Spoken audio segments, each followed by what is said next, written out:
Okay, welcome back to part 4 of the MN329 week 9 lecture, where we're looking at the zone of social commerce.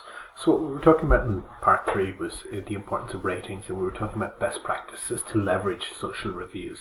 So we talked about authenticity, transparency, advocacy, and participatory. The idea that we're encouraging consumers to contribute posts. So that's things like comment cards in the in the foyer, but also the kind of the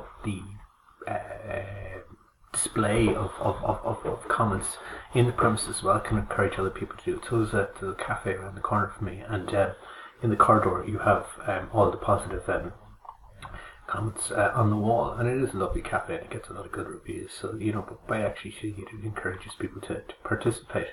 So this idea of reciprocity, acknowledge the value of the opinions that customers offer. So an awful lot of times people have a tendency, especially if something is negative, to kind of argue with it as opposed to learn from it and listen from it. So if anyone has seen Fergal Quinn do his program where he goes around and he helps retail businesses that are struggling, one of the things that Fergal Quinn always talks about is the importance of acknowledging the value of the opinions customers offer. That if you don't actually listen to them, or you think you know better, you'll make a big mistake.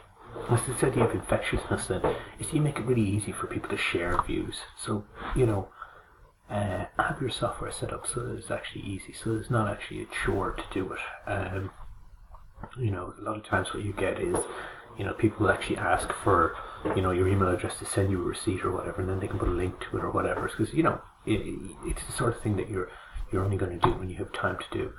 And really important to remember is that that these reviews are sustainable, that they live on in time. So if you get a bad review, it's over it'll be there even after you fix the problem. If you get a good review as well, it'll also be there for a long time.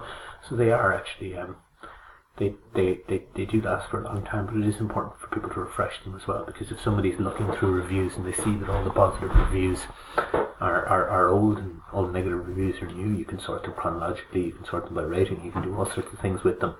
So it's important. And what we also see now is that ratings ratings are now a two-way street in the sharing economy. So I stayed in an Airbnb, and the Airbnb host actually rated me as a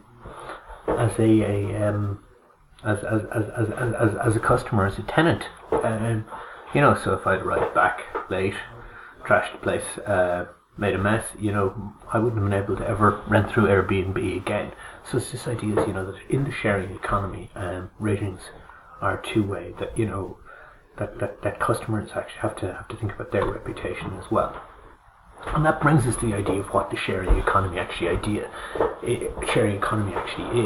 The idea is that it's a socioeconomic ecosystem.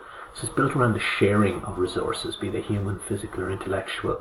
And it includes the shared creation, production, distribution, trade, and consumption of goods by different people and organisations. And it uses information technology to provide people with information, and the purpose of it is it enables the optimization of resources through the mutualization of excess capacity in goods and services. So that's a hell of a mouthful of a definition. As someone who often says that I'm not going on the exact wording of definitions, that's a real doozy. But what you basically see in it is that it's about sharing in order to optimize resources through the mutualization of excess capacity in goods and services. So basically, we all have goods or services that we're not actually using at 100%, be it a spare room, be it a car that we don't use, be it our driveway, that somebody else could be parking in when we're out at work, or be it the fact when I walk my dog, I'm only walking one dog and I've got two arms, so I could take a second dog. So the idea is that there's excess capacity that all of us have, and this idea is that we can mutualize this. We can actually share it with other people, and we use the information technology and social media to actually provide other people with the information as to what's available. So examples of the shared economy, which is really where social commerce has maybe had its biggest effect that people have used, are things like Airbnb, Uber, Dog Vacay, where you can actually get somebody else to mind your dog, or Get Around, which I think is a lift sharing ride. But there's lots of other ones now around parking, around gardening, around all sorts of different things, in ways in which people actually share resources that they're not using. So what's most popular in numbers of companies would tend to be lending money. So reality is, if you're trying to save at the moment, you don't get any interest from the bank.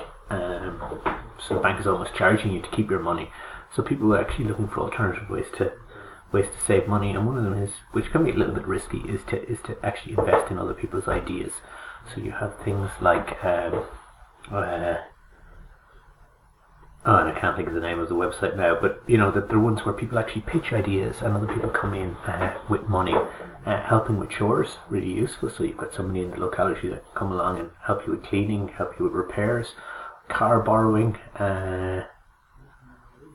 spare rooms, Airbnb, FreeCycle, and eBay, where people can actually buy stuff that people no longer need, teaching skills, showing around town, parcel delivery, rideshare, borrowing stuff that you don't buy. So this idea that rather than actually buying stuff now, we're much more into actually renting it or borrowing it. And this is actually something that started off in big business in the airline industry, where which Ireland would be a world leader in leasing aircraft.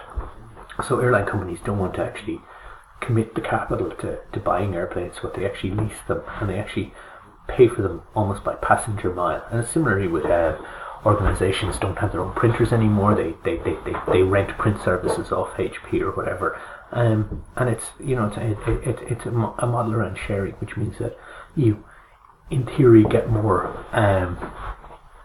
effective use of assets. Now, this was seen as a kind of an almost anti-capitalist way of individuals competing with large organizations when it originated first. However, what you've actually seen is the IT companies and the technology companies, the companies who've done this very well, have become large businesses.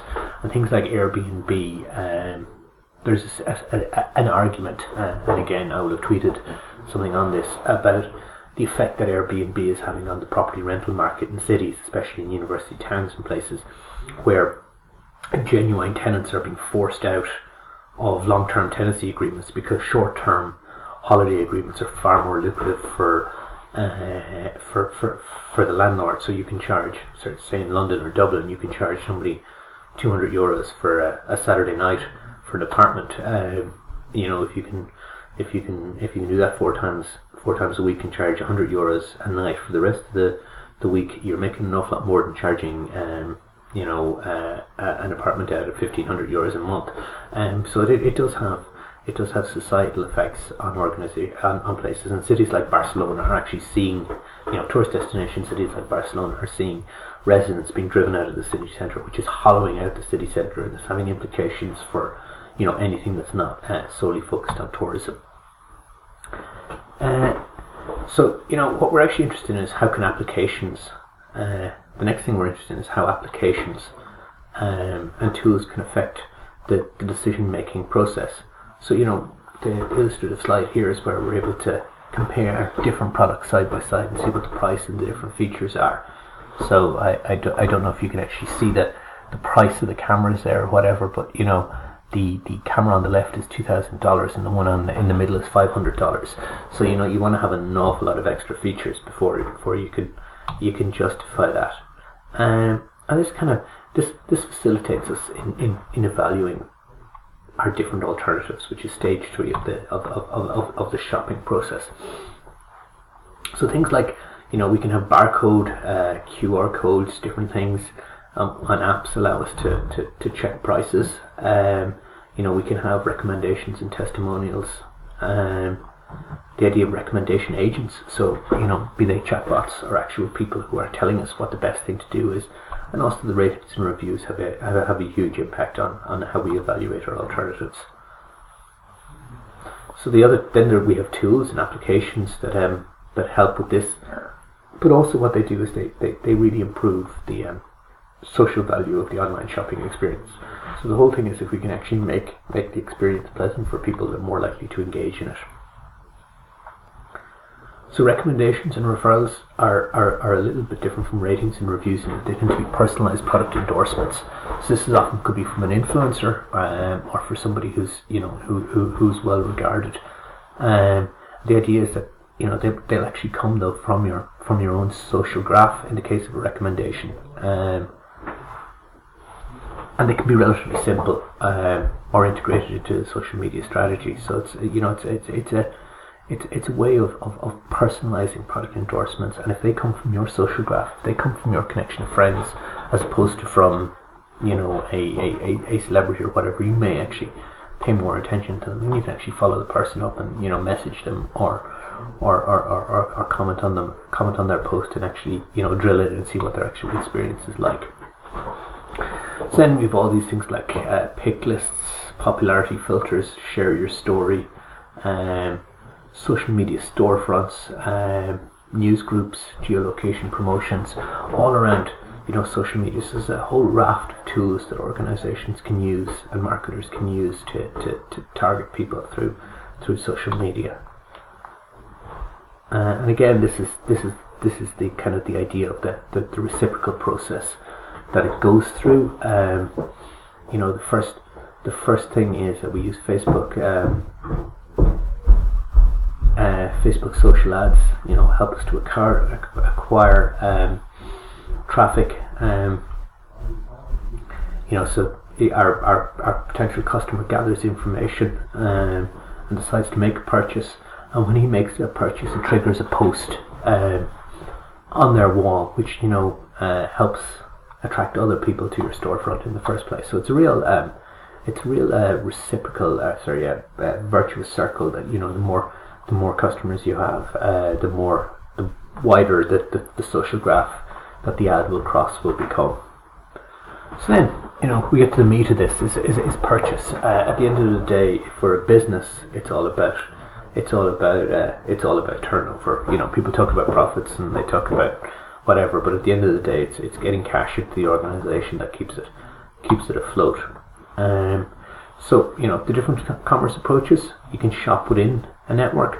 So the idea of Facebook Buy, InstaShop, Snapchat Deep Links, these are like what are often referred to as F-commerce. So you actually never actually leave the website yourself. You can have social shopping malls, which are almost like a social network, which has a group of different shops. You can have peer-to-peer marketplace, so Etsy or eBay would be examples of that. And you've group buys. So we have something like Living Social, Groupon, One Big Switch, where organizations can gather a whole load of customers together and then use the size of that group to negotiate a deal on behalf of people. And then the idea of this conversational commerce that we discussed with the in one of the earlier sections of this lecture, the idea that you actually have a chatbot service where you're actually able to make your order through. So some of these would have been originally quite high end. So organizations like American Express would have originally had for their platinum and black card owners, they would have had a dedicated phone line that people could actually ring if they needed a special purchase. So I remember a very successful American contractor that was over doing some business in Ireland telling me that that not only he told the American Express that it was his wife's birthday and he wanted to go to the theatre and he wanted flowers for her, and they actually arranged everything. All he had to do was pay for it. So organizations like Amazon realized that you can actually automate this for more simple transactions, and you can have chatbot services that enable asking fairly basic and simple questions. Will find out what the person actually wants, and it makes it a very, very, very, very simple and very smooth process. And just by reminding people, then you can do a lot of cross selling by reminding people. Well, you've ordered fish. Do you want a side order of chips with that? And it's amazing how many times that people forget to do those extra things, and your dinner comes out in a restaurant and you don't have a side of vegetables or whatever, and it kind of ruins the meal. Whereas for very simple processes, automated chatbots can be much more effective. So then, and I've said already that we get to the stage 5, which is post-purchase evaluation, and this is really, really, really important. So we're going to discuss it in part 5.